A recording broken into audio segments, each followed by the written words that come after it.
যিনি আমাদেরকে ত্রাণ করেন, সেই ভগবান, সেই গুরুদেব হচ্ছেন কারুণ্য ঘনা ঘনাত্যম। করুণার কণা যখন ঘন থেকে আরো ঘন হয়, ঘনা ঘনাত্যম প্রাপ্তস্য কল্যাণ্য গুণার্ণবস্য বন্দে গুরু শ্রী চরণারবিন্দ। সেই করুণা ঘন মূর্তিকে আমরা গুরুদেব বলি। এই গুরুদেব এবং ভগবান এই বিষয়ে তত্ত্ব তো দুই রকমের বিষয় রয়েছে। কি?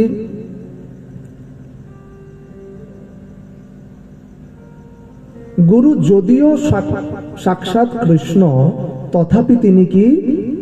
তথাপি তিনি চৈতন্যের দাস। গুরু সাক্ষাৎ কৃষ্ণ, তথাপি তিনি চৈতন্যের দাস। এই জায়গাটা আমাদেরকে একটু মন দিয়ে বুঝতে হবে। কিরকম? গুরু কৃষ্ণ এককরই জানেন, আবার বলছেন তিনি চৈতন্যের দাস।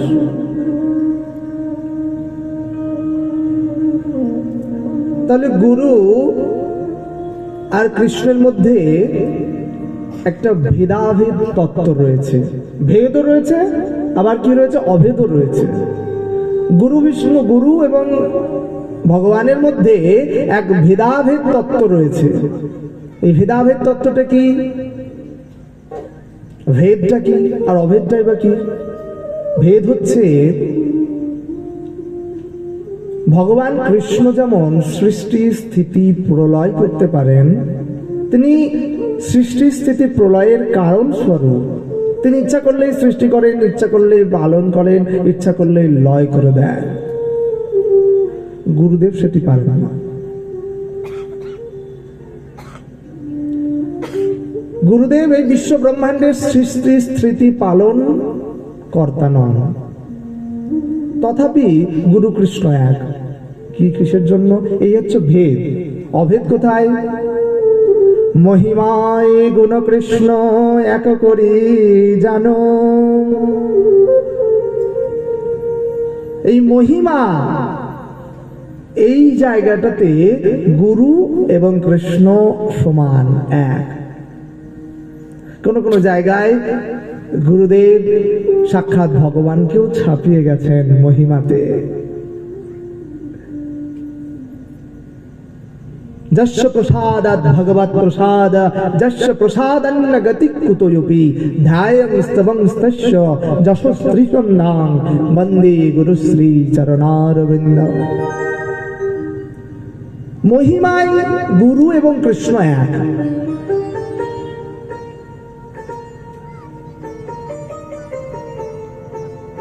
কৃষ্ণ রুষ্ট হলে গুরু রাখিবারে পারে, গুরু রুষ্ট হলে কৃষ্ণ রাখিবারে নারে। গুরুদেবের কৃপায়, গুরুদেবের করুণায় অসম্ভব সম্ভব হয়ে যায়।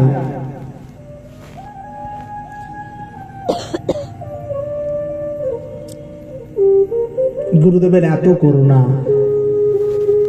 এই করুণা সাক্ষাৎ ভগবানেরই করুণা। তাহলে আমরা গুরুকে কৃষ্ণকে এক করছি কেন? তথাপি মনুষ্য জ্ঞান না করিও কখনো। কেন? গুরুদেবের সব না হসপিটালে ভর্তি হয়, ইঞ্জেকশন চলে। আমাদের মতো এরকম চর্মবুদ্ধি, আমাদের যেমন জীবন ধারণ করতে হয়, খাওয়া দাওয়া সবই তিনিও করেন। এইসব দেখে আমাদের মনের মধ্যে গুরুদেবের প্রতি মনুষ্য বুদ্ধি এসে যায়। আর গুরুদেবের প্রতি যদি মনুষ্য বুদ্ধি এসে যায়, তাহলে এই ভজনের পতন হয়ে যাবে। যখনই গুরুদেবের প্রতি মনুষ্য, গুরুদেবকে আমরা সাধারণ মানুষ বলে মনে করব, তখনই তার ভজনের অন্তিম পর্যায় হয়ে যাবে। তাই গুরুকে কখনোই মনুষ্য বুদ্ধি করতে নেই। গুরু কৃষ্ণ এক করে জানো। গুরুদেবের যা মহিমা, কৃষ্ণের তাই মহিমা।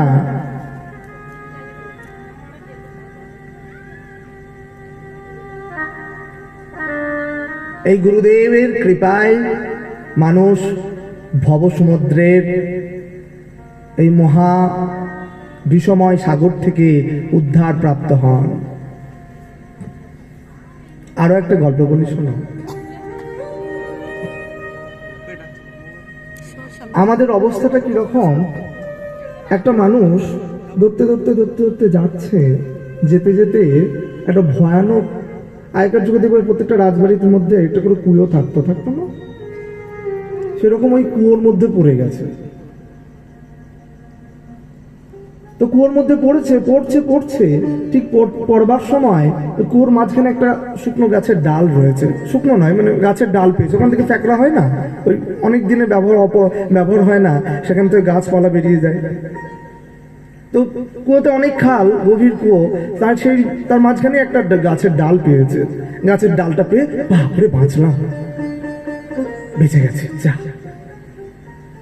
গাছের ডাল পেয়ে ঝুলছে, ঝুলতে ঝুলতে নিচের দিকে তাকিয়ে দেখছে, রে বাপ রে, নিচের দিকে তো অজগর সাপ বসে রয়েছে, হাঁ করে একেবারে পড়লেই একদম হরিবল পেটে চলে যাবে।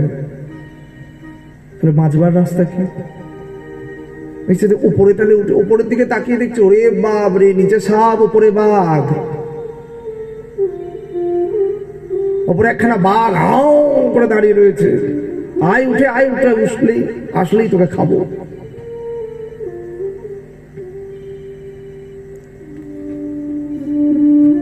আর এমন সময় সেই যে গাছের ডালে ঝুলছে মানুষটি, সেই গাছের ডালের মধ্যে সুন্দর সুন্দর ফুল ফুটেছে গো, আবার তাতে আবার ফলও ধরছে, তাতে ফুল ধরছে, ফল ধরছে, ফুলের কি সুগন্ধ, মনটাকে শান্ত করে দেয়, কি ফুলের সুবাস। মাঝে মাঝে একটা দুটো ফল এক হাতে এরকম ঝুলছে, আর এক হাতে এরকম করে কষ্ট করে ফলটাকে পেরে কি আস্বাদন, কি মিষ্টতা ফলের, ফল ফুলের এরকম আস্বাদন করছে।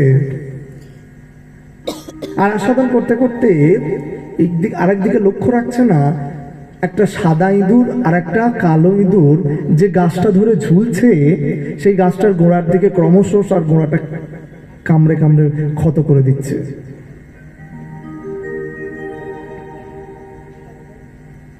তা এই কূপটা কি? এই কূপটা হচ্ছে জীবন কূপ, এই ভবকূপ। এই ভবকূপের মধ্যে কে পড়ে রয়েছে? আমি পড়ে রয়েছি। আর নিচের দিকে কে রয়েছে? অজগর সাপ, নরক। আয় পড়লেই নরকের যন্ত্রণা, দেখ কেমন লাগে নরকের যন্ত্রণা। নিচের দিকে নরক, ওপরের দিকে কি? বাঘ রয়েছে। ওপরে উঠলেই বেঁচে যাব, কিন্তু বাঘটাকেও এখানে স্বর্গটাকে প্রেমভক্তি চন্দ্রিকায় ঠাকুর নরোত্তম মোক্ষ লাভ, এই সময় এইগুলোকে বাকি অন্যান্য কিছুর থেকে বলছেন এগুলো বেশি, আরো বেশি খারাপ স্বর্গ লাভটাকে, আরো বেশি খারাপ বলছেন। কেন কি? কেন স্বর্গের লোভ দেখিয়ে তাকে উপরে টেনে নিয়ে আসবে, আয় উপরে আয়, কিন্তু উপরে এসে তাকে যাবতীয় ভোগের রাজ্য দিয়ে প্রবেশ করিয়ে তাকে পুনরপি জননাম, পুনরপি মনোনাম, পুনরপি মাতৃ জঠরে শয়নাম, আবার তাকে সেই জন্ম মৃত্যুর বেড়া জালে, জন্ম মৃত্যুর সেই মায়ার আবৃতে তাকে আবার ঠেলে দেবে, আবার সেই দুঃখ কষ্ট। কৈতব প্রধান বলছেন স্বর্গের লোভ দেখিয়ে উপরে নিয়ে আসবে। আর মাঝখানে আমরা যে ডালটা ধরে রয়েছি সেটা হচ্ছে জীবন ডাল। এই জীবন ডালটির মধ্যে নানা রকম ফুল ফল ফুটছে, আর ছেলের আনন্দ কাল, মেয়ের আনন্দ কাল, এই আত্মীয় কাল ওই আত্মীয়, বিভিন্ন রকম ফুলের সুবাস পাচ্ছে, আহা, মনটা আনন্দে ভরে যায়। কিন্তু লক্ষ্য রাখছি না ওই সাদা ইঁদুর আর কালো ইঁদুরটার দিকে। এই সাদা ইঁদুর আর কালো ইঁদুরটা কে? না, দিন আর রাত্রি। এই দিন আর রাত্রি কি করছে? তোমার জীবন বৃক্ষটাকে দিনের পর দিন ক্রমশ খেয়ে নিচ্ছে, ক্রমশ ক্ষয়প্রাপ্ত করে দিচ্ছে। তোমার জীবন বৃক্ষের ক্ষয় হচ্ছে এই সাদা ইঁদুর আর কালো ইঁদুর, এই দিন আর রাত, একের পর এক দিন চলে যাচ্ছে, রাত্রি চলে যাচ্ছে, কিন্তু ভজনটাই হচ্ছে না।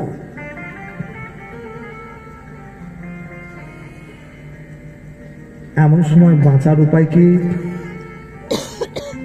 বলছেন কেউ যদি এসে উপর থেকে ওই বাঘটাকে সরিয়ে দেয় আর একটা গিঁটওয়ালা দড়ি এনে ফেলে দেয়, তাহলে আমি বাঁচতে পারবো, তাহলে সেই ভবকূপে পড়া মানুষটি বাঁচতে পারবে। সেরকম আমাদের এই ভবকূপের মধ্যে আমরা যে পড়ে রয়েছি, এই ভবকূপের মধ্যে ভগবানের কারুণ্য ঘন মূর্তি শ্রী গুরুদেব যদি কৃপা করে ভজনের দড়িটি এই ভবকূপের মধ্যে ফেলে দেন, আর আমরা সেই ভবকূপের সেই দড়িটি পেয়ে তার যে গীত থাকবে, সেই গীতটি কি গো? নববিধা ভক্তির গীত। শ্রবণম কীর্তনম বিষ্ণুস্মরণম পাদসেবনম অর্চনম বন্দনাম দাস্যম সখ্যম আত্মনিবেদনম। এই ভবকূপের মধ্যে গুরুদেব কৃপা করে সেই ভজনের দড়িটি আমাদেরকে দিয়েছেন, আর সেই ভজনের দড়ির সেই 9টি গীত এই নববিধা ভক্তির মাধ্যমে আমরা ধীরে ধীরে সেই কূপ থেকে একের পর এক উপরে উঠতে পারি। তাহলেই আমরা এই ভবকূপ থেকে উদ্ধার পাব।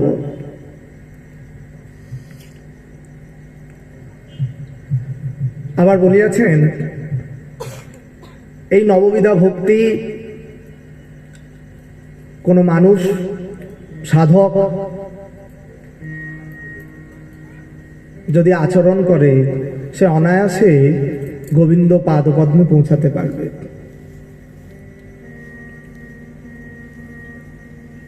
মেয়েরা মানে মায়েরা এবং তার সন্তানকে খুব, বিশেষত মেয়েদেরকে লালন পালন তৈরি করেন না মা, তৈরি করেন। ছোটবেলা থেকে তাকে দরকার পড়লে প্রহার দেন, বকাবকি করেন, কত চিৎকার চেঁচামেচি করেন, এই রান্না বান্না শেখে না, এই সব কিছু কষ্ট করিয়ে শেখানো হয়। তা এত কিছু শেখানোর পর মেয়েটার যখন বয়স হয়, তখন অন্য আর একটা ছেলে আসে, তাকে বিয়ে করে নিয়ে চলে যায়। সেরকম আমাদেরকেও শ্রী গুরুদেব তারণ ভৎসন প্রভৃতির কৃপার মাধ্যমে আমাদেরকে বড় করে তোলেন।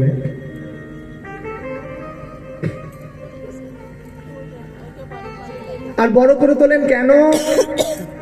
যেমন মেয়েটিকে তার যোগ্য পাত্রের হাতে তুলে দিয়ে মা নিশ্চিন্ত হন, সেরকম শ্রী গুরুদেব শিষ্যকে তারণ ভৎসন করে তৈরি করেন, শাসন করে তৈরি করেন। শিষ্য কথার অর্থ কি? যে শাসন মানে। শিষ্য কথার অর্থ যে শাসন মানে। আর তারণ ভৎসন মানে কি? তারণ ভৎসন হচ্ছে কৃপার লক্ষণ। মাস্টার মশাই সেই ছাত্রকেই বেশি মারামারি প্রহার করেন, বেশি শাসন করেন যাকে ভালোবাসে। বিদ্যালয়ে যখন মাস্টারমশাই পড়ান, দেখবেন কিছু ছাত্র ফার্স্ট বেঞ্চেতে বসে, প্রত্যেক দিন এসে ফার্স্ট বেঞ্চে বসে স্যার কি বলছেন ভালোভাবে নোট করব, স্যারের কাছাকাছি থাকবো, এরকম কিছু স্টুডেন্ট থাকে। আবার কিছু স্টুডেন্ট থাকে কতক্ষণে স্যারের ক্লাসটা শেষ হবে, বাবা শেষ হয় না, পিছনে এসে একদম লাস্ট বেঞ্চে বসবে, কোন রকম হলে বাঁচি। তো মাস্টারমশাই কোন ছাত্রের প্রতি আবেগ বেশি থাকবে? ওই প্রথম বেঞ্চে বসা মাস্টারের প্রতি সমর্পিত হওয়া যে ছাত্রগুলোর প্রতি, না লাস্ট বেঞ্চে বসা মনোযোগ নাই, আসে আর যায় সেই ছাত্রের প্রতি? মাস্টার কোনো একটা ফার্স্ট বেঞ্চের স্টুডেন্টকে, এই আজকে পড়া হয়নি কেন, কেন এটা পড়িসনি, বলবো তোর মাকে বাবাকে। কাকে বকাবকি করেন? যাকে ভালোবাসেন, যার ভালো চান তাকেই ভালোবাসেন। সেরকম গুরুদেব তারণ ভৎসনের মাধ্যমে শিষ্যকে তৈরি করেন। কিসের জন্য? না মা যেমন যোগ্য স্বামীর হাতে তার মেয়েকে তুলে দেন, গুরুদেবও সেমনি জগৎপতির হাতে তার শিষ্যকে তুলে দেন। সময় হয় আর সেই জগৎপতির হাতে তার শিষ্যকে তুলে দেন, জগৎপতি এসে তার শিষ্যকে নিয়ে চলে যায়। গুরুদেবের মনের মধ্যে আনন্দ হয়।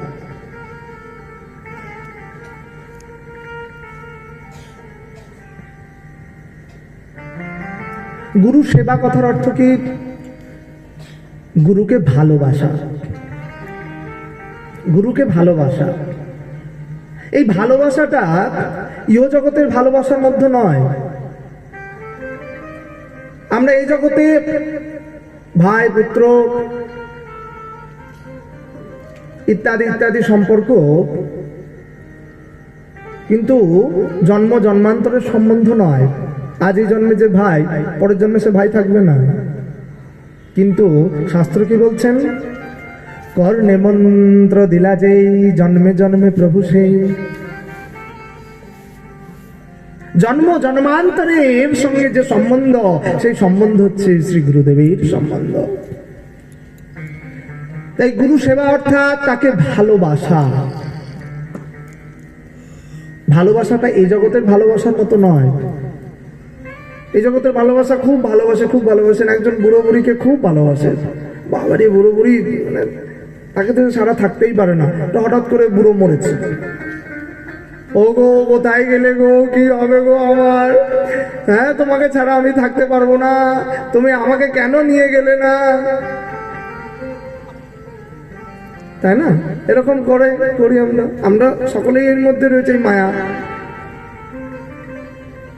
হায় হায় হায়, এ কি হলো আমার কেন আগে মরণ হলো না? আমাকে তুমি কেন সঙ্গে করে নিয়ে গেলে না? খুব কাঁদছে। তো কাঁদতে কাঁদতে মহারাজ শ্মশানে নিয়ে গেছে। শ্মশানে শেষ চিতায় উঠে যাবে, স্নানের চিতায় উঠানোর আগে স্নান টান করে ঘি মাখিয়ে একদম তৈরি করা হয়েছে, সৎকার হবে। আর বেদনা একদম আরো ফুটে উঠেছে। হায় হায় হায়, কি হলো আমার? সব শেষ হয়ে গেল, আমাকে তোমার সঙ্গে নিয়ে কেন গেলে না? এমন সময় খুব মন দিয়ে শ্রবণ করবে, একদম অন্তর থেকে বলবে। কিন্তু খুব কাঁদছে, খুব কাঁদছে, হাত ধরে কাঁদছে, চিতার উপর শুয়েছে। হঠাৎ বুড়ো কটমট কটমট কটমট কট করে উঠেছে। হ্যাঁ গো টেপির মা, তোমাকে আমার সঙ্গেই নিয়ে চলো। এতই যখন তোমার কষ্ট, চলো আমার সঙ্গেই যাবে। কি হবে অবস্থা? কি হবে তখন? একদম বুড়ি তো সেখান থেকে পালাবে। এই সঙ্গে যারা সৎকার করতে এসেছিল, আর একটা মানুষকেও সেখানে পাওয়া যাবে না। এই হচ্ছে এই ইহ জগতের ভালোবাসা। ইহ জগতের ভালোবাসাটা এরকম। এটাই হচ্ছে ইহ জগতের ভালোবাসা। আর সেদিন যদি অমাবস্যা হয়, শনিবার হয়, তাহলে তো আর কথাই নাই। বাবারে, কিরকম শ্মশানে কেউ যেতে রাজি আছে নাকি? সঙ্গে চলো। কে কে যাবে সঙ্গে? রাজি আছে কেউ? এই এতে শুনছিলাম প্রয়াগে অনেক মানুষ মারা গেছেন, যেটি খুব দুঃখের আমাদের ঘটনা। আমরা সত্যি মর্মাহত। এখানে কিছু করার নেই, এত মানুষের ভিড় যেটা নিয়ন্ত্রণের বাইরে চলে গেছে। এটা কারোর তো উদ্দেশ্য প্রণোদিত নয়। তো কিছু কিছু মানুষের মানে কমেন্ট করার একটা বাচকতা থাকে। বলছেন হ্যাঁ, ওখানে যারা মরেছে তাদের তো মোক্ষ লাভ হয়ে গেছে, ওদের খুব মহা ভাগ্যবান। তো এক শঙ্করাচার্য বলছিলেন, খুব রেগে গেছেন কথাটা শুনে। তা এরকম মোক্ষ লাভ কেউ যদি করতে চায়, মহারাজজি বলছেন আমি নিজে দায়িত্ব নিচ্ছি, जिसको मोक्ष लाभ चाहिए वो मेरे साथ जोगाजोग कॉन्टैक्ट कर लीजिए, मैं उनको मोक्ष प्रदान कर दूंगा। ওই প্রয়াগ ক্ষেত্রের মধ্যে তাকে মোক্ষ প্রদানের দায়িত্ব নিচ্ছেন মহারাজ। বলছেন যে আমি তাদেরকে মোক্ষ প্রদান করব, তার প্রাণ বায়ু বার করে দেবো। কেমন মোক্ষ লাভ হয়, কেমন আনন্দ হয়, তাহলে দেখবে।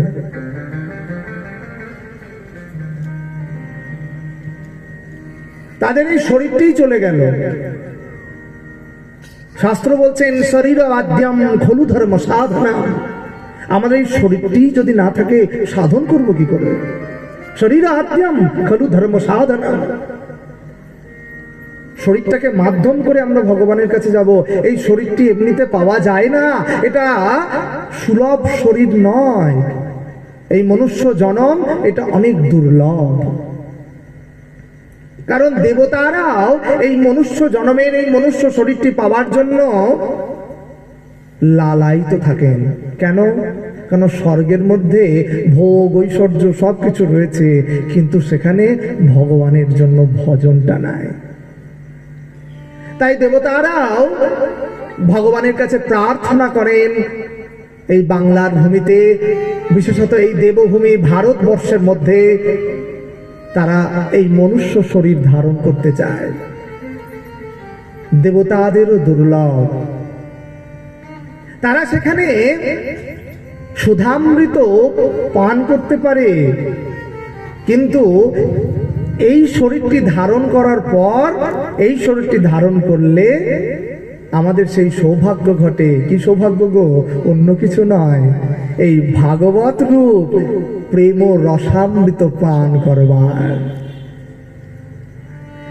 এই ভাগবত রূপ প্রেম রসামৃত পান করে ভগবত ভজনে অগ্রসর হবার একমাত্র শরীর হচ্ছে এই মানব শরীর।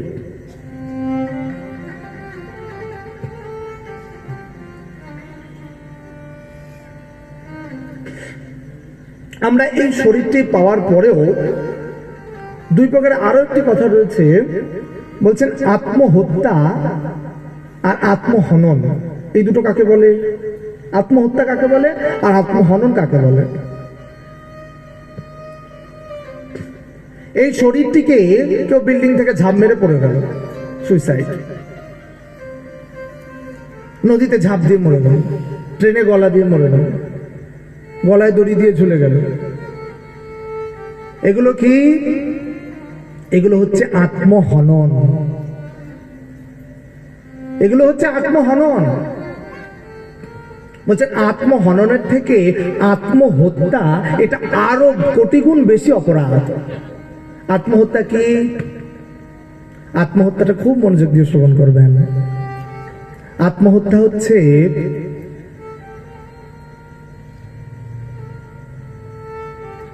এই মানব রূপ, এই তরণীটি এই ভবরূপ সমুদ্রের মধ্যে, এই সংসার রূপ সমুদ্রের মধ্যে আমরা তো আরো অনেক জন্ম পেতে পারতাম। কুকুর, ছাগল, ভেড়া, সাপ, কিকিরি, টিকটিকি, পিপিলিকা, 84 লক্ষ জনি আছে। 84 লক্ষ জনি ভ্রমণ করবার পর অশেষ সৌভাগ্যের ফলে আমরা এই মানব জন্মটা পেয়েছি। আর এই মানব জনম রূপ তরণী পাওয়ার পর এই ভব সমুদ্রের মধ্যে আমরা ভাসিয়ে যদি পার না হতে পারলাম, কেন পার হতে পারছি না? না কাণ্ডারির প্রয়োজন। তাই যারা এই ভবরূপ সমুদ্রের মধ্যে এই শরীর রূপ তরণী রয়েছে, আর তার মধ্যেও শ্রী গুরুরূপ কাণ্ডারি যারা পেয়েছেন, এবং তার সাথেও এরকম হরিকথা সমৃদ্ধ সাধু সঙ্গরূপ অনুকূল বায়ু প্রবাহ পেয়েছে। বাতাবরণ যদি ধরো নদীর নৌকা চলছে, নৌকার বিপরীত দিকে যদি বাতাস আসে, নৌকা চলতে অসুবিধা হয়, তাই না? নৌকায় যদি পাল তোলা থাকে আর যদি অনুকূলে বাতাস বয়, প্রতিকূলে নয় অনুকূলে, সেই আমাদের এই ভব সমুদ্রের মধ্যে এই শরীরটি হচ্ছে তরণী, আর এই জীবন পালের মধ্যে এই সাধু সঙ্গরূপ অনুকূল বায়ু প্রবাহ থাকা সত্ত্বেও, গুরুরূপ কাণ্ডারি থাকা সত্ত্বেও যারা এই ভব সমুদ্র পার হতে পারে না, তারাই আত্মহত্যাকারী। তারাই আত্মহত্যাকারী।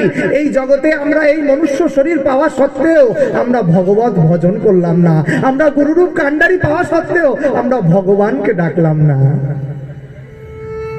আমি সকল কিছুর সময় পাই, কিন্তু ভগবত ভজন করার গুরুদেব যে মন্ত্র শক্তি দিয়েছেন, আমার মধ্যে রূপিত করেছেন, সেই মন্ত্র শক্তি জপ করবার সময় পায় না।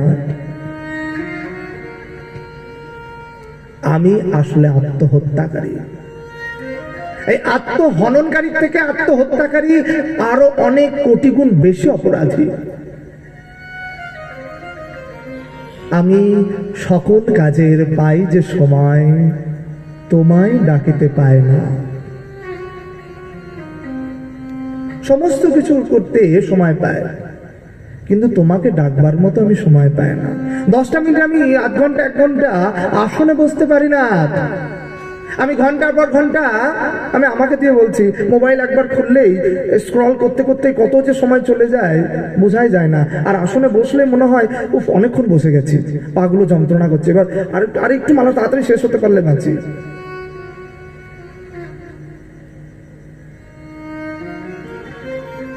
বন্ধু বান্ধবদের সঙ্গে অকথা কুকথায় রত হয়ে যায়, আনকথা কুকথার মধ্যে রত হয়ে যায়, তখন সময়ের খেয়াল থাকে না, সময় অতিবাহিত হয়ে যায়। কিন্তু ভগবানের কাছে বসলেই অনেক সময় হয়ে গেছে, ভগবানের প্রতি আমরা সময় পেয়ে ওঠে না। এত কিছু, এত ভগবানের প্রতি আমরা অবহেলা করি, আমরা দূরে দূরে থাকি, তবু ভগবান আমাদেরকে দূরে ঠেলেন না।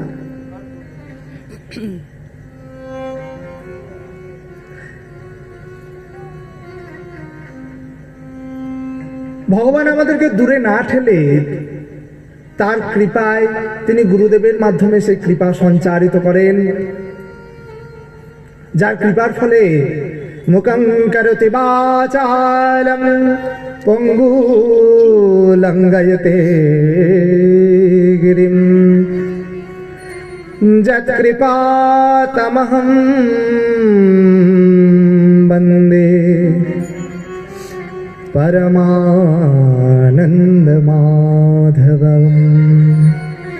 মুখং করোতি বাচালম পঙ্গু লঙ্ঘয়তে গিরিম, যে মুখ কথা বলতে জানে না, যে বোবা, সে বাচাল হয়ে যায়। যে পঙ্গু, চলতে ফিরতে পারে না, সে বড় বড় পর্বত ডিঙ্গায়। যার কৃপা কে? যৎ কৃপাতমহং বন্দে পরমানন্দ মাধবম। সেই মাধবের কৃপায় আর মাধবের করুণারূপ মূর্তি হচ্ছেন শ্রী গুরুদেব। সেই গুরুদেবের কৃপায় মুখ বাচাল হয়ে যায়। আজ আমি মাদ্রিস অধম, যার এতটুকু হরিকথা বলবার সামর্থ্য নেই, যোগ্যতা নেই, সে আপনাদের মতো ভক্তদের সামনে হরিকথা বলবার স্পর্ধা রাখছে একমাত্র এই গুরু কৃপা সহায় সম্বলে। এখানে আমি বসে কিছুই বলছি না, শ্রী গুরুদেব কৃপা করে যেটুকু বলিয়ে নিচ্ছেন আপনারা তাই শ্রবণ করছেন। তাই আমরা সময় না পেলেও শ্রী গুরুদেব, শ্রী ভগবান আমাদেরকে কৃপা করেন।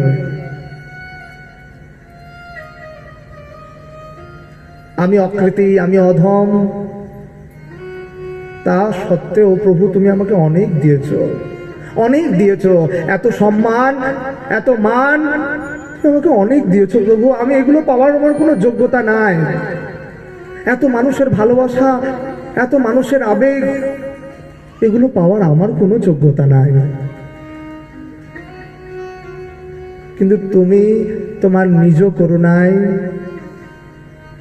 তুমি সব কিছু আমাকে প্রদান করেছো। আবার আমি এত কিছু পেয়েছি, তুমি জানো অমুক অধম এগুলো পাওয়ার যোগ্যতা তার মধ্যে নাই। যোগ্যতা নাই তা সত্ত্বেও এত কিছু দিয়ে তুমি সেগুলো কেড়ে নাওনি। আমি অকৃতি অধম বলেও তো প্রভু কম তো কিছু মরে দাওনি। আমি অকৃতি অধম বলেও তো কিছু কম করে মোরে দাওনি। যা দিয়েছ তারি অযোগ্য ভাবিয়া খেলেও তো কিছু নয়।